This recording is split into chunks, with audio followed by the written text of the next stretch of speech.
서울 강남의 한복판, 높은 빌딩들 사이로 아침 햇살이 스며들고 있었습니다.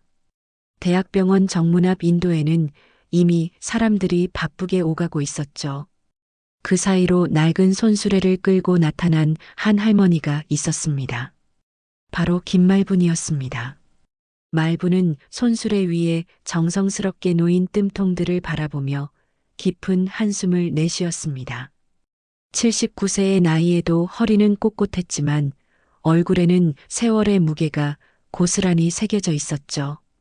시골에서 농사 지으며 평생을 살아온 그녀에게 서울의 차가운 아스팔트는 여전히 낯설기만 했습니다. 또 저 할머니 왔네. 지나가던 행인 하나가 동료에게 속삭였습니다. 맨날 저기서 뜸 놓는다고 서 있어. 동료가 고개를 저으며 대답했습니다. 요즘 세상에 누가 그런 거 믿어? 병원 앞에서 저러고 있으니까 더 이상해 보이지. 말부는 그런 시선들을 느끼면서도 묵묵히 자리를 지켰습니다. 손수레 옆에 작은 의자를 놓고 앉아 지나가는 사람들을 바라보며 속으로 생각했습니다. 나도 안다. 요즘 세상에 이런 거 믿는 사람 없다는 거. 하지만 이 뜸 하나에 목숨 건 사람들이 있었지. 그때 병원 경비원이 다가왔습니다. 할머니 말씀드렸잖아요. 여기서 뜸 놓으시면 안 된다고요. 병원 앞에서 이런 일 하시면 환자들이 오해할 수 있어요. 말부는 고개를 끄덕이며 일어났습니다. 알겠습니다. 죄송해요. 경비원이 돌아가자 말부는 다시 손수레를 끌고 조금 떨어진 곳으로 이동했습니다. 병원에서는 멀어졌지만 여전히 사람들이 지나다니는 곳이었죠. 그녀는 다시 의자에 앉아 기다렸습니다. 점심시간이 되자 몇 명의 노인들이 말분에게 다가왔습니다. 모두 궁핍해 보이는 옷차림이었지만 말분을 보는 눈빛은 따뜻했습니다. 말분 씨, 오늘도 나왔구나. 80대로 보이는 할아버지가 말했습니다. 어제 뜸뜬 자리가 많이 좋아졌어. 고마워. 말분은 미소를 지으며 뜸통을 준비했습니다. 아이고, 무슨 말씀을요. 조금이라도 도움이 된다면 다행이죠. 그녀는 할아버지의 등에 정확한 위치를 찾아 뜸을 떴습니다. 오랜 경험으로 단련된 손끝이 혈자리를 정확히 짚어냈죠. 뜸이 타오르는 작은 연기가 피어오르자 할아버지는 편안한 표정을 지었습니다. 이상해. 병원에서는 못 고치는 걸 할머니 손만 거치면 좋아져. 옆에서 지켜보던 할머니가 감탄했습니다. 말부는 고개를 저었습니다. 아니에요. 그냥 옛날부터 전해 내려오는 방법일 뿐이에요. 별거 아니랍니다. 하지만 속으로는 다른 생각을 하고 있었습니다. 이 뜸법은 단순한 민간요법이 아니었습니다. 할아버지로부터 전해받은 이야기들, 그리고 몸으로 익힌 수십 년의 경험이 고스란히 담겨 있었죠. 해가 기울어 가자 말부는 뜸통들을 정리하기 시작했습니다. 오늘도 몇 명에게 무료로 뜸을 놓아주었지만 생활비는 여전히 빠듯했습니다. 손녀 수진이 서울로 불러준 덕분에 올라왔지만 도시 생활은 쉽지 않았습니다. 손수레를 끌고 집으로 돌아가는 길 말부는 높은 빌딩들을 올려다보며 생각했습니다. 저 안에서 일하는 사람들은 모두 똑똑하고 성공한 사람들일 것입니다. 하지만 그들도 아픈 건 마찬가지일 텐데 자신의 뜸을 한 번이라도 받아본다면 어떨까 하는 생각이 들었습니다. 그날 밤 작은 원룸에서 말부는 뜸통들을 닦으며 하루를 마무리했습니다. 벽에 걸린 낡은 사진 한 장이 눈에 들어왔습니다. 젊은 시절의 할아버지와 할머니가 함께 찍은 사진이었죠. 할아버지는 항상 말씀하셨습니다. 이 뜸 하나가 우리 목숨을 구했다고. 말부는 사진을 바라보며 다짐했습니다. 비록 사람들이 무시하고 이해하지 못할지라도 이 뜸법만큼은 끝까지 지켜나가겠다고 말입니다. 그로부터 며칠 후 서울대학교 병원 7층 VIP 병동은 긴장감으로 가득했습니다. 복도를 오가는 의료진들의 발걸음이 평소보다 무거웠고 간호사들의 표정도 어두웠죠. 그 중심에는 707호 병실이 있었습니다. 강태우 회장이 누워있는 병실이었습니다. 75세의 나이에도 카리스마 넘치던 그의 모습은 이제 찾아볼 수 없었습니다. 말기 췌장암으로 인한 극심한 통증이 그를 괴롭히고 있었죠. 최고의 의료진이 동원되었지만 더 이상 할 수 있는 치료법은 없었습니다. 으악, 차라리 죽여줘. 강태우가 침대에서 몸부림치며 신음했습니다. 진통제도 이제 듣지 않았습니다. 몸 전체를 관통하는 고통이 그를 미치게 만들고 있었죠. 병실 밖에서는 박지영 의사가 차트를 들고 서 있었습니다. 서울대학교 의과대학을 수석으로 졸업하고 하버드에서 연수까지 마친 그녀는 이 병원에서도 손꼽히는 실력자였습니다. 하지만 지금 그녀의 얼굴에는 무력감이 드리워져 있었습니다. 교수님, 회장님 상태가. 젊은 레지던트가 조심스럽게 말을 꺼냈습니다. 박지영이 고개를 저었습니다. 더 이상 할 수 있는 게 없어요. 이미 모든 치료법을 다 시도해봤거든. 이제는.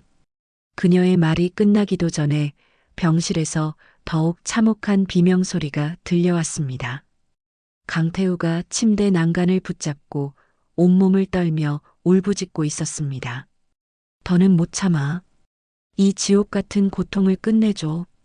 그의 목소리에는 절망이 가득했습니다. 평생 누구보다 강인했던 남자가 완전히 무너져 내리고 있었죠. 간호사들이 급히 병실로 들어갔지만 할 수 있는 일은 별로 없었습니다. 이미 최대 용량의 진통제를 투여한 상태였거든요. 더 늘리면 생명이 위험할 수도 있었습니다. 박지영은 복도에서 깊은 한숨을 내쉬었습니다. 의사로서 환자를 살리지 못한다는 것, 그것도 이렇게 고통스럽게 보내야 한다는 현실이 그녀를 괴롭혔습니다. 하지만 의학적으로는 더 이상 방법이 없었습니다. 그날 밤 10시가 넘어서도 강태우의 신음소리는 계속되었습니다. VIP 병동 전체가 그 소리로 인해 불안한 분위기에 휩싸였죠. 다른 환자들도 잠을 이루지 못했고 간병인들도 어쩔 줄 몰라 했습니다. 마침 그때 병원 정문 근처를 지나가던 말분이 있었습니다. 늦은 시간이었지만 마트에서 장을 보고 돌아가는 길이었죠. 그런데 갑자기 들려온 소리에 발걸음을 멈췄습니다. 으악! 7층에서 들려오는 절규였습니다. 말부는 고개를 들어 불이 켜진 병실을 바라보았습니다. 오랜 경험으로 단번에 알 수 있었죠. 저것은 단순한 아픔이 아니라 죽음의 고통이었습니다. 저 사람 많이 아프구나. 말분의 마음이 움직였습니다. 누군가 저렇게 아파하고 있는데 그냥 지나칠 수는 없었죠. 말부는 망설였습니다. 병원에 들어가 봤자 쫓겨날 것이 뻔했거든요. 하지만 저 고통스러운 소리를 듣고 있으니 발길이 저절로 병원 쪽으로 향했습니다. 어디 가세요? 경비원이 말분을 제지했습니다. 지금 면회 시간 아닌데요. 저 위에서 너무 아파하시는 분이 계신 것 같은데. 말분이 조심스럽게 말했습니다. 경비원이 고개를 저었습니다. 일반인은 올라갈 수 없어요. 특히 VIP 병동은 더욱 그래요. 하지만 그 순간 또다시 처참한 비명소리가 들려왔습니다. 말분의 가슴이 저렸습니다. 살면서 이런 고통의 소리를 수없이 들어왔지만 여전히 익숙해지지 않았습니다. 경비원도 잠깐 당황하는 사이 말부는 재빨리 엘리베이터 쪽으로 향했습니다. 79세의 나이임에도 움직임이 생각보다 빨랐죠. 아, 할머니. 경비원이 뒤따라왔지만 이미 엘리베이터 문이 닫히고 있었습니다. 7층에 도착한 말부는 간호사 스테이션을 피해 조용히 복도를 걸었습니다. 신음소리가 들려오는 방향을 따라가니 775 병실이었습니다. 문틈으로 내다보니 한 남자가 침대에서 고통에 몸부림치고 있었습니다. 말부는 더 이상 망설이지 않았습니다. 병실 문을 열고 들어갔죠. 누구세요? 간병인이 깜짝 놀라며 물었습니다. 그때 복도에서 박지영 의사가 나타났습니다. 경비원의 연락을 받고 급히 올라온 것이었죠. 이 여자는 무면허입니다. 경찰을 부르세요. 박지영이 날카롭게 소리쳤습니다. 당장 나가세요. 하지만 말부는 강태우를 바라보며 가만히 서 있었습니다. 그의 얼굴색, 호흡, 손끝의 떨림까지 모든 것을 관찰하고 있었죠. 오랜 세월 쌓인 경험이 그녀에게 말하고 있었습니다. 이 사람을 살릴 수 있다고. 병실은 긴장감으로 가득 찼습니다. 박지영 의사가 경비원을 부르려는 찰나 침대에서 고통에 몸부림치던 강태우 회장이 갑자기 손을 들어 제지했습니다. 다 나가. 강태우가 간신히 말을 짜냈습니다. 나 이 할머니 말 들어보겠다. 박지영이 믿을 수 없다는 표정으로 회장을 바라봤습니다. 회장님, 이 사람은 의료진이 아닙니다. 위험할 수 있어요. 하지만 강태우는 고개를 저었습니다. 어차피 죽을 몸이야. 더 나빠질 게 뭐가 있겠어. 그의 목소리는 체념과 절망이 섞여 있었습니다. 말부는 조용히 강태우에게 다가갔습니다. 그녀의 움직임에는 수십 년간 쌓인 경험에서 나오는 확신이 있었죠.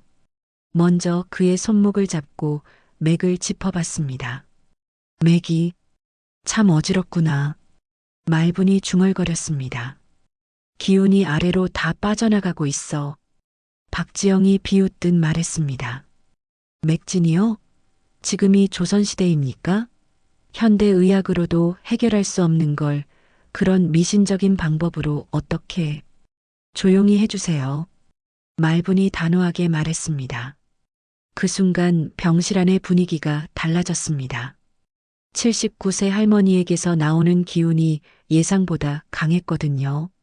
말부는 강태우의 배를 살펴봤습니다. 배꼽 아래 새치 지점을 손가락으로 눌러보더니 고개를 끄덕였습니다. 여기가 문제구나. 기해열이 완전히 막혔어. 그녀는 가방에서 작은 뜸통을 꺼냈습니다. 병원에서는 화기 사용이 금지되어 있었지만 말부는 개의치 않았습니다. 수십 년간 해온 일이었거든요. 안 됩니다. 박지영이 소리쳤습니다. 병원에서 화기 사용은 절대 금지예요. 당장 멈추세요. 하지만 강태우가 다시 손을 들었습니다. 내가 허락했어. 계속하세요, 어르신. 말부는 정확히 기해열 위치에 뜸을 올렸습니다. 작은 불길이 타오르기 시작했고 은은한 연기가 피어올랐죠. 그녀의 손놀림은 마치 오랜 장인이 작품을 만드는 것처럼 정확하고 자연스러웠습니다. 10개를 떠야 해요. 말분이 말했습니다. 하나씩 천천히 기운이 돌아올 때까지. 뜸이 타면서 강태우의 얼굴에 미묘한 변화가 나타났습니다. 극심한 고통으로 일그러져 있던 표정이 조금씩 누그러지기 시작한 것이었죠. 박지영은 팔짱을 끼고 냉소적으로 지켜봤습니다. 플라시보 효과예요. 잠깐 좋아지는 거라고요. 의학적 근거가 전혀 없습니다. 하지만 말부는 그런 말에 신경 쓰지 않고 계속해서 뜸을 떴습니다. 두 번째, 세 번째. 뜸을 뜰 때마다 강태우의 호흡이 조금씩 안정되어 갔습니다. 다섯 번째 뜸을 뜨자 강태우가 놀란 표정으로 말분을 바라봤습니다. 어르신, 이게 뭐죠? 통증이 줄어들고 있어요. 말분은 미소를 지으며 대답했습니다. 아직 반이에요. 조금만 더 참아주세요. 박지영이 강태우의 모니터를 확인했습니다. 놀랍게도 혈압과 맥박이 조금씩 안정되고 있었습니다. 이상하네. 이런 경우는 처음 봐요. 말부는 마지막 10번째 뜸을 뜨면서 가방에서 작은 은침을 꺼냈습니다. 아주 얇고 정교한 침이었죠.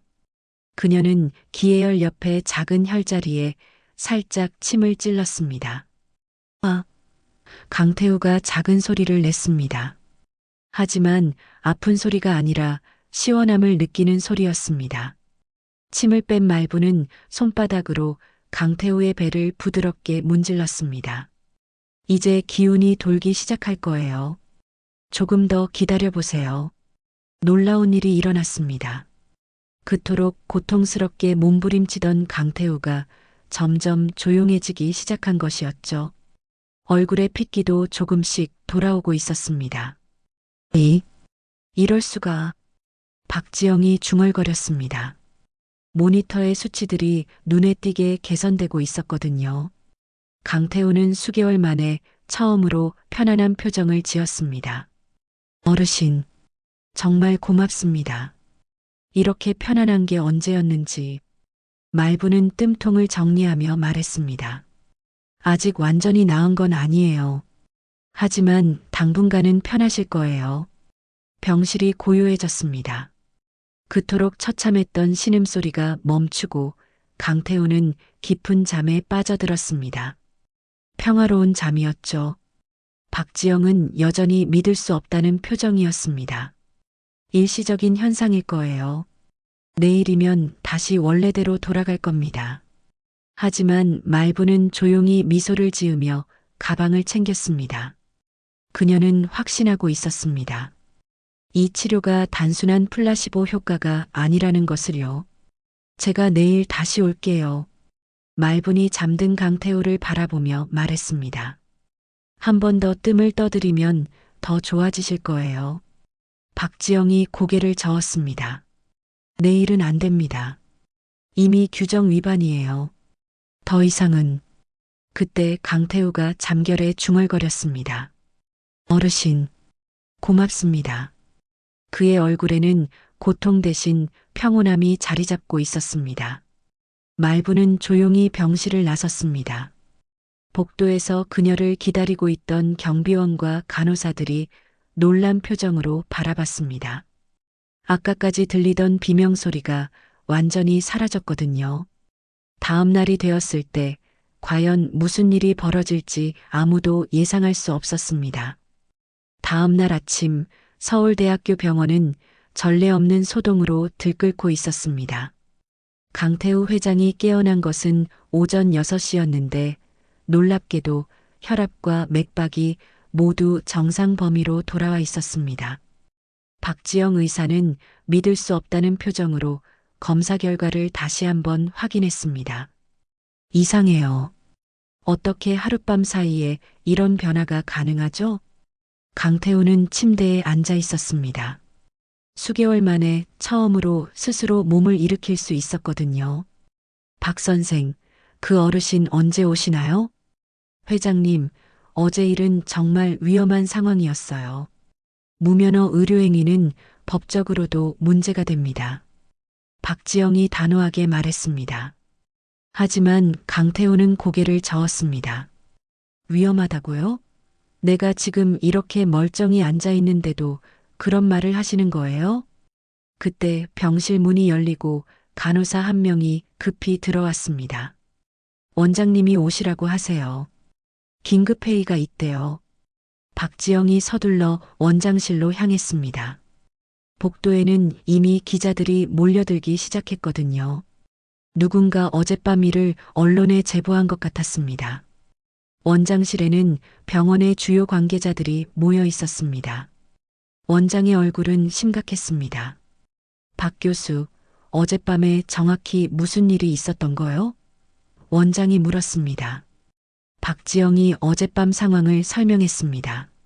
무면허 할머니가 병실에 침입해서 뜸을 뜨고 침을 놓았다는 이야기였죠. 그래서 결과는 어떻게 되었소? 원장이 다시 물었습니다. 환자 상태가 호전되었습니다. 박지영이 어색하게 대답했습니다. 하지만 이것은 분명히 일시적인 현상일 겁니다. 그때 원장의 비서가 급히 들어왔습니다. 원장님, 기자들이 병원 앞에 몰려들고 있어요. 그리고 방송국에서도 연락이 왔습니다. 원장의 얼굴이 더욱 어두워졌습니다. 언론에 이미 알려졌다는 뜻인가? 비서가 태블릿을 보여주었습니다. 인터넷 뉴스에 이미 기사가 올라와 있었습니다. 무면허 할머니가 말기 환자를 살렸다는 제목이었죠. 기사는 순식간에 퍼져나갔습니다. 소셜미디어에서는 기적이다. 현대의학의 한계를 보여주는 사례라는 댓글들이 달렸습니다. 반면 의료계에서는 위험한 무면허 의료행위라며 강하게 비판했습니다. 오후가 되자 병원 앞은 완전히 아수라장이 되었습니다. 기자들과 카메라가 몰려들었고 구경꾼들까지 가세해서 인산인해를 이뤘습니다. 김말분 할머니는 어디 계십니까? 기자 한 명이 병원 관계자에게 물었습니다. 하지만 말분은 이미 며칠 전부터 모습을 드러내지 않고 있었습니다. 갑작스러운 관심이 부담스러웠던 것 같았죠. 그 사이 의사협회에서는 긴급 성명을 발표했습니다. 의료 질서를 무너뜨리는 위험한 사례라며 강하게 규탄한다는 내용이었습니다. 의사협회 회장이 기자회견에서 말했습니다. 무면허 의료행위는 환자의 생명을 위험에 빠뜨리는 범죄 행위입니다. 설령 우연히 좋은 결과가 나왔다고 해도 이를 용인할 수는 없습니다. 한편 강태우는 병실에서 계속해서 말분을 찾았습니다. 그 할머니 연락처를 아는 사람 없나요? 간호사들도 어쩔 줄 몰라 했습니다. 말분에 대해 아는 정보가 거의 없었거든요. 그때 간호사 한 명이 조심스럽게 말했습니다. 혹시 김수진 간호사와 관련이 있을지도 모르겠어요. 김수진? 누구죠? 강태우가 물었습니다. 우리 병원에서 근무하는 간호사인데 성이 같아서요. 그리고 어제 그 할머니를 보고 깜짝 놀라는 표정이었거든요. 강태우는 즉시 김수진을 찾아달라고 했습니다. 하지만 수진은 그날부터 연락이 되지 않았습니다. 갑자기 병가를 낸 상태였거든요. 병원 밖에서는 시민들의 반응이 엇갈렸습니다. 어떤 사람들은 기적이라며 말분을 찾고 있었고 다른 사람들은 위험한 행위라며 비판했습니다. 오후 늦게 검찰에서 연락이 왔습니다. 무면허 의료행위 혐의로 말분을 수사하겠다는 통보였습니다. 박지영은 복잡한 심정이었습니다. 의학적으로는 설명할 수 없는 일이었지만 강태우의 상태가 실제로 호전된 것은 사실이었거든요. 정말 이상해요. 박지영이 동료 의사에게 말했습니다. 모든 검사 수치가 정상이에요. 어떻게 이런 일이 가능하죠? 동료 의사가 고개를 저었습니다. 플라시보 효과일 거예요. 며칠 지나면 다시 원래대로 돌아갈 겁니다. 하지만 이틀, 사흘이 지나도 강태우의 상태는 계속 안정적이었습니다. 오히려 더 좋아지는 것 같았죠. 언론의 관심은 더욱 뜨거워졌습니다. 방송사에서는 특집 프로그램을 준비했고 신문에서는 연일 관련 기사를 쏟아냈습니다. 그 사이 말부는 작은 원룸에 숨어 있었습니다. 갑작스러운 관심이 두려웠던 것입니다. 평생 조용히 살아온 그녀에게는 너무나 큰 변화였거든요. 손녀 수진도 고민에 빠져 있었습니다. 할머니를 도와야 할지 아니면 거리를 두어야 할지 결정하지 못하고 있었습니다. 할머니, 왜 하필 그 병실에 들어가셨어요? 이젠 정말 감옥 가실지도 몰라요. 수진이 혼자 중얼거렸습니다. 세상은 점점 더 큰 소동으로 빠져들고 있었고 그 중심에는 작은 할머니 한 명이 있었습니다. 과연 이 일이 어떻게 마무리될지 아무도 예상할 수 없었습니다. 일주일 후 말부는 결국 검찰에 출두하게 되었습니다. 무면허 의료행위 혐의로 정식 수사가 시작된 것이었죠. 작은 체구의 79세 할머니가 유치장에 앉아 있는 모습은 너무나 초라해 보였습니다. 왜 그런 일을 했습니까? 검사가 물었습니다. 말부는 고개를 숙인 채 대답했습니다. 그냥 너무 아파하시는 것 같아서요. 가만히 있을 수가 없었어요. 의료진이 아닌 분이 환자를 치료한다는 것은 매우 위험한 행위입니다. 그런 걸 모르셨나요? 말부는 잠시 말을 잇지 못했습니다. 평생 사람들을 도와왔는데 그것이 죄가 된다는 사실을 받아들이기 어려웠거든요.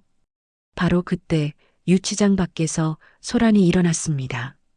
한 노인이 경찰들을 뿌리치고 들어오려고 하고 있었습니다. 말분이를 왜 이런 데에 가둬두는 거요?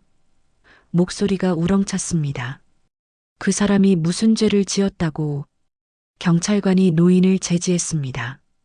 어르신, 여기는 일반인이 들어올 수 없는 곳입니다. 하지만 노인은 물러서지 않았습니다. 내가 윤기철이요.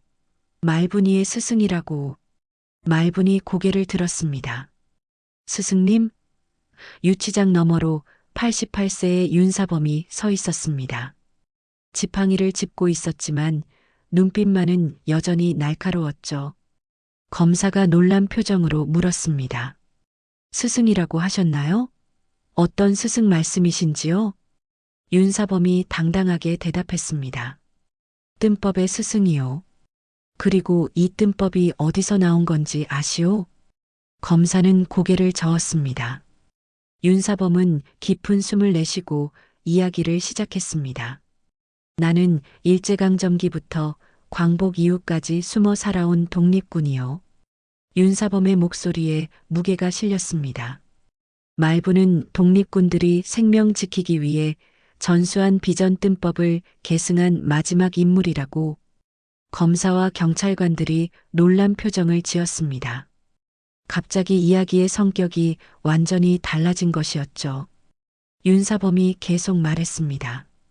그 뜸 하나에 몇 명의 목숨이 살아났는지 아시오? 총상, 기침, 심지어 독살까지도. 독살까지요? 검사가 되물었습니다. 그렇소.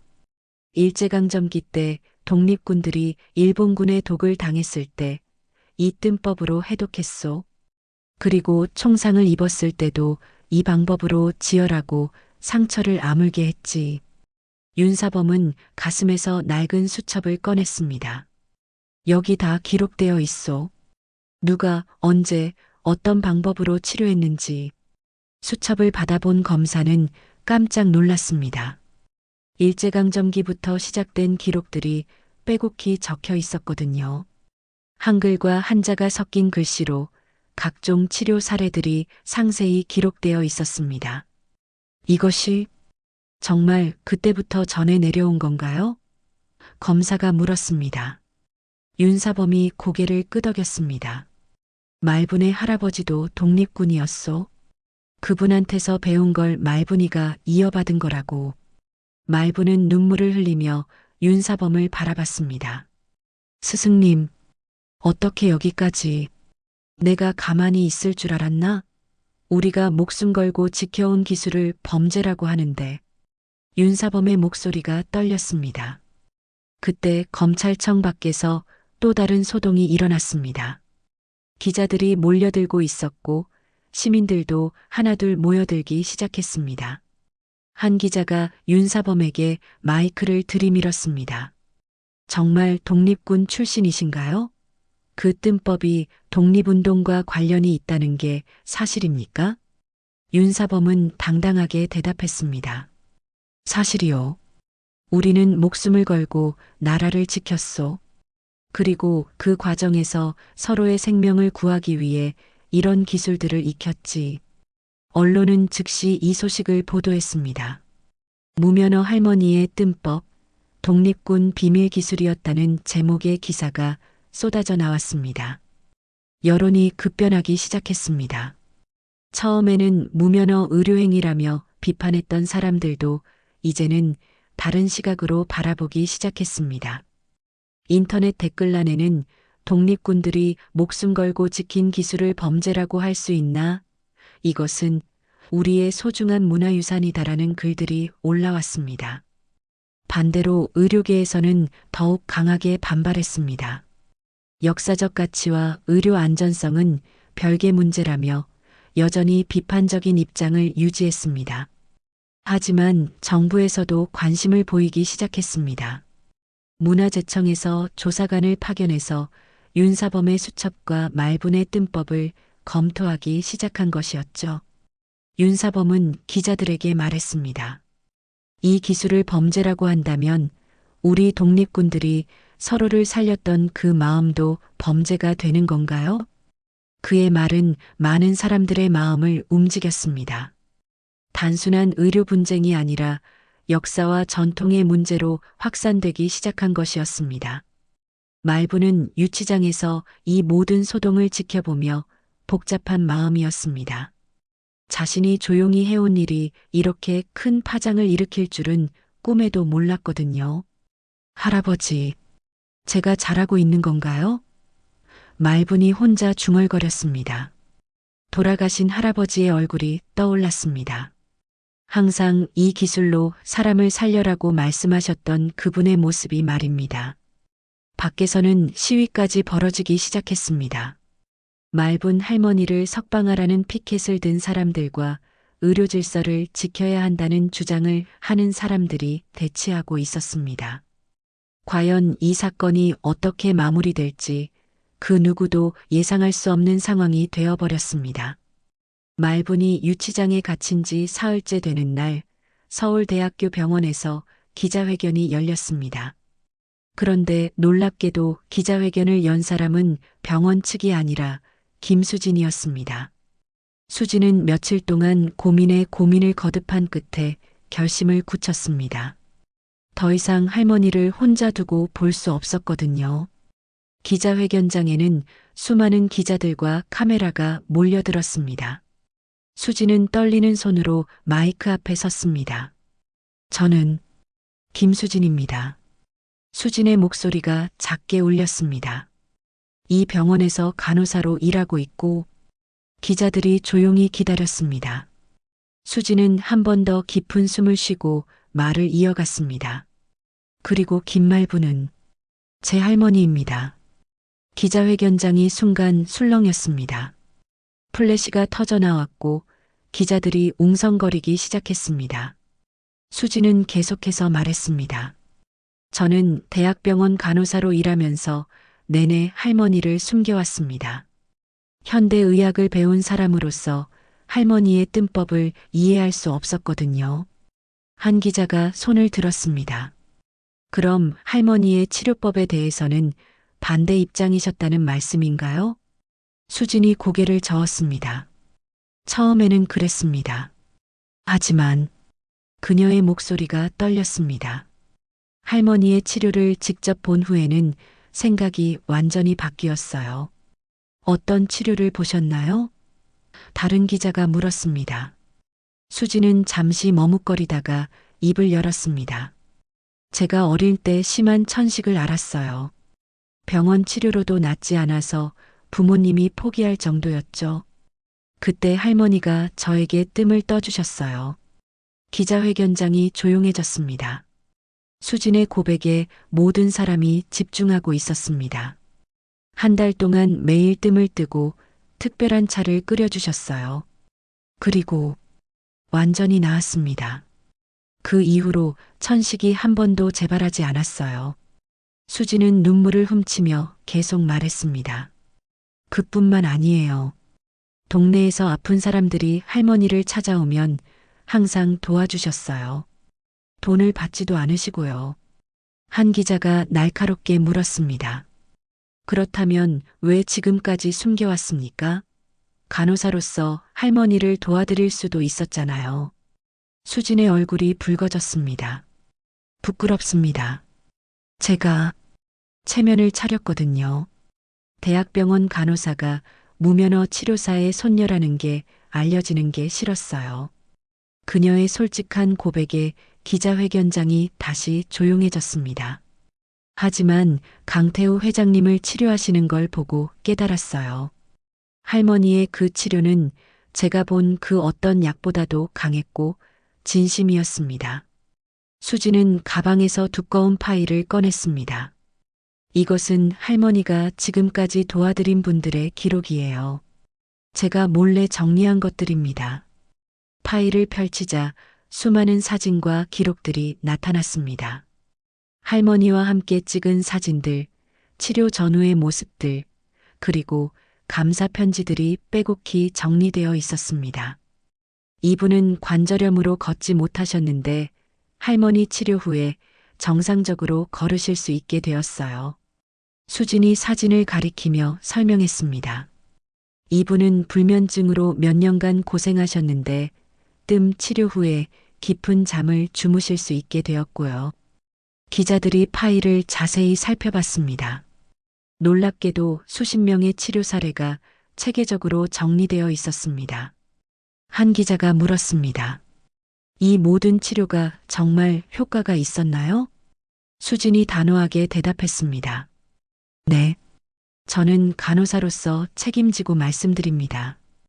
이분들 모두 실제로 좋아지셨어요. 그때 기자회견장 뒤쪽에서 한 노인이 일어났습니다. 제가 그중 한 명입니다. 모든 시선이 그에게 집중되었습니다. 70대로 보이는 할아버지였습니다. 저는 당뇨병 합병증으로 발가락을 절단해야 한다고 했어요. 그런데 말분 할머니가 한 달 동안 치료해 주신 후에 완전히 나았습니다. 할아버지는 신발을 벗어 발을 보여주었습니다.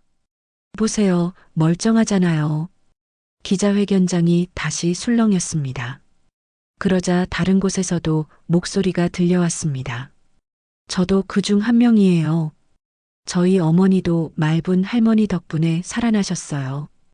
갑자기 기자회견장에 있던 여러 사람들이 자신의 경험담을 이야기하기 시작했습니다. 모두 말분의 치료를 받고 좋아진 사람들이었습니다. 수지는 이 모든 광경을 보며 눈물을 흘렸습니다. 할머니는 평생 이렇게 사람들을 도와오셨어요. 그런 분을 범죄자 취급하는 게 맞나요? 기자 한 명이 질문했습니다. 그렇다면 지금 할머니 상황에 대해서는 어떻게 생각하세요? 수진이 마이크에 대고 또렷하게 말했습니다. 할머니는 무죄입니다. 아니, 무죄를 넘어서 우리 모두가 감사해야 할 뿐이에요. 그녀의 말이 끝나자 기자회견장에서 박수가 터져 나왔습니다. 처음에는 몇 명이었지만 점점 더 많은 사람들이 박수를 쳤습니다. 수진의 기자회견은 인터넷을 통해 실시간으로 전국에 방송되었습니다. 댓글창에는 용기 있는 고백이다. 진짜 효과가 있었다면 인정해야 한다는 반응들이 쏟아졌습니다. 한편 유치장에서 이 소식을 들은 말부는 눈물을 흘렸습니다. 수진이가 나 때문에 얼마나 힘들었을까. 윤사범이 말분을 위로했습니다. 이제 사람들이 알아주기 시작할 거야. 우리가 지켜온 게 헛되지 않았다고. 수진의 고백은 사건의 전환점이 되었습니다. 이제 여론은 완전히 말분 편으로 기울기 시작했고 정부에서도 본격적인 조사를 시작했습니다. 수진의 기자회견이 있은 지 이틀 후 뜻밖의 일이 벌어졌습니다. 강태우 회장이 직접 검찰청을 찾아온 것이었습니다. 휠체어를 타고 있었지만 얼굴에는 건강한 혈색이 돌고 있었습니다. 강태우 회장님이 오셨다고요? 검사가 놀란 표정으로 물었습니다. 네, 김말분 씨와 관련해서 말씀드릴 게 있다고 하시네요. 비서가 대답했습니다. 검사는 급히 회의실로 강태우를 맞았습니다.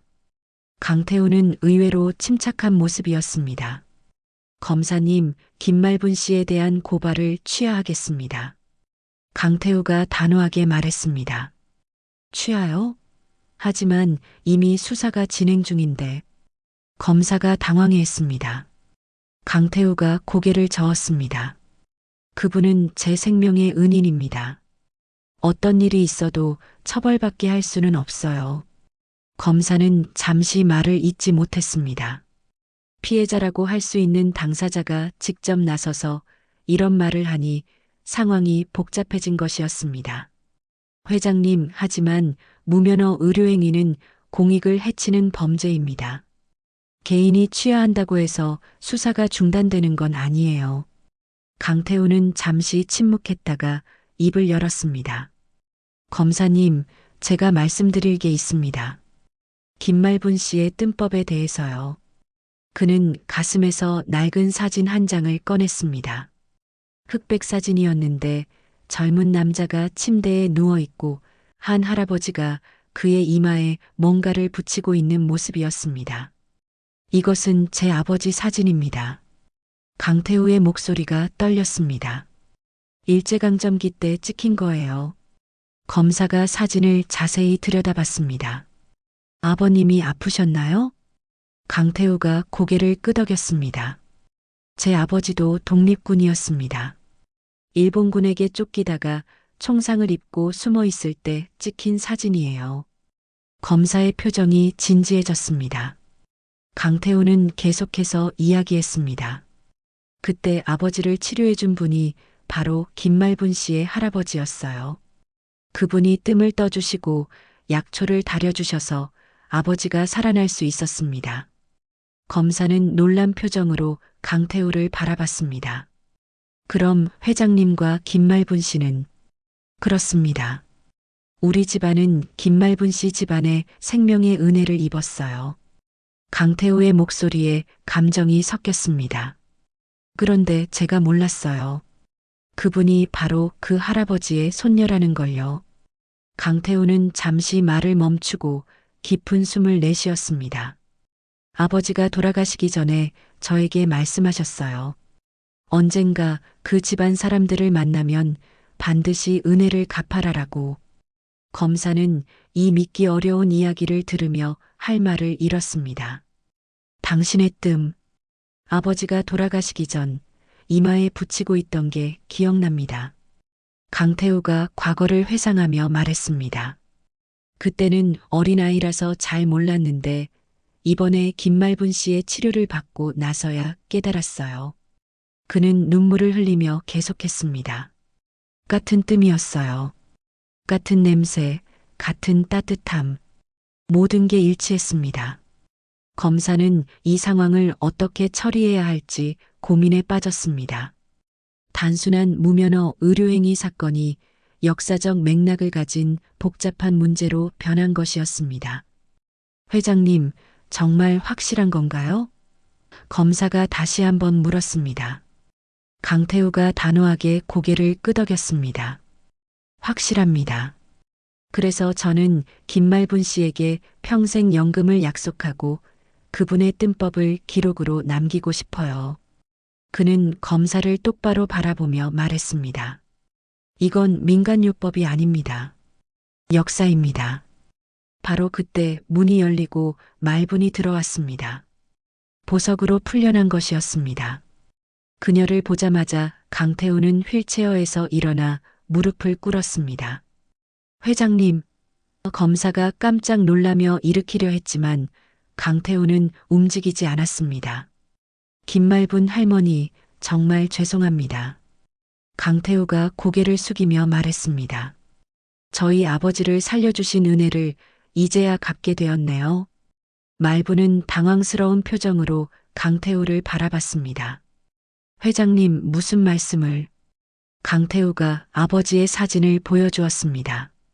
이분이 제 아버지예요. 할머니, 할아버지가 살려주신 분입니다. 말분은 사진을 보자마자 눈이 휘둥그레졌습니다. 어머, 이분이. 그녀의 손이 떨리기 시작했습니다. 할아버지가 말씀하셨어요. 총상을 입은 젊은 독립군을 치료했다고. 그 사람이 나중에 큰 인물이 될 거라고 하셨는데. 강태우가 고개를 끄덕였습니다. 맞습니다. 제 아버지였어요. 두 사람은 잠시 말없이 서로를 바라봤습니다. 세월의 강을 건너온 인연이 다시 만난 순간이었습니다. 할머니, 이제부터 제가 모시겠습니다. 강태우가 진심을 담아 말했습니다. 아버지의 유언을 지키고 싶어요. 말부는 눈물을 흘리며 강태우를 일으켜 세웠습니다. 됐어요. 그냥 건강하게 사시면 그걸로 충분해요. 검사는 이 감동적인 장면을 지켜보며 깊은 감명을 받았습니다. 법적인 문제를 떠나서 이것은 인간적인 이야기였습니다. 검사님, 강태우가 검사를 바라보며 말했습니다. 이분을 처벌하는 것은 역사를 처벌하는 일입니다. 부디 현명한 판단 부탁드려요. 검사는 고개를 끄덕이며 답했습니다. 충분히 고려하겠습니다. 이 사건은 단순한 법적 판단으로 해결할 문제가 아닌 것 같네요. 강태우와 말분이 함께 검찰청을 나서는 모습을 본 기자들은 또다시 큰 뉴스거리를 잡았습니다. 운명적인 만남, 그리고 역사의 연결고리가 드러난 순간이었습니다. 그로부터 석 달이 지났습니다. 서울 시내 한 작은 강당에는 예상보다 훨씬 많은 사람들이 모여 있었습니다. 오늘은 특별한 날이었거든요. 문화재청과 국립의료연구원이 공동으로 김말분의 뜸법을 국가등록 무형문화유산으로 지정하는 날이었습니다. 강당 앞쪽에는 말분이 앉아 있었습니다. 평소보다 정갈한 한복을 입고 있었지만 여전히 소박한 모습이었죠. 그 옆에는 윤사범과 수진이 함께 자리하고 있었습니다. 문화재청장이 무대에 올라 말했습니다. 김말분 선생의 뜸법은 일제강점기부터 전해 내려온 소중한 우리의 의료 전통입니다. 오늘 이를 정식으로 문화유산으로 인정하게 되어 매우 뜻깊게 생각합니다. 강당에서 박수가 터져 나왔습니다. 말분은 이 모든 상황이 꿈 같기만 했습니다. 평생 무시당하며 살아온 자신의 뜸법이 이렇게 인정받는 날이 올 줄이야. 이제 김말분 선생님께서 한 말씀 해주시겠습니다. 사회자가 말분을 무대로 불렀습니다. 말분은 떨리는 다리로 천천히 무대에 올랐습니다. 마이크 앞에 서니 수많은 사람들이 자신을 바라보고 있었습니다. 처음에는 말이 나오지 않았습니다. 저는 말분이 조심스럽게 입을 열었습니다. 평생 그냥 사람들 아픈 걸 조금이라도 낫게 해드리고 싶어서 뜸을 놓아왔어요. 그녀의 솔직한 말에 강당이 조용해졌습니다. 살면서 나를 알아주는 사람은 없을 줄 알았어요. 말분의 목소리가 떨렸습니다. 그저 시골에서 농사 짓고 가끔 아픈 사람들 도와주다가 조용히 생을 마감할 줄 알았거든요. 그녀는 잠시 말을 멈추고 강당을 둘러봤습니다.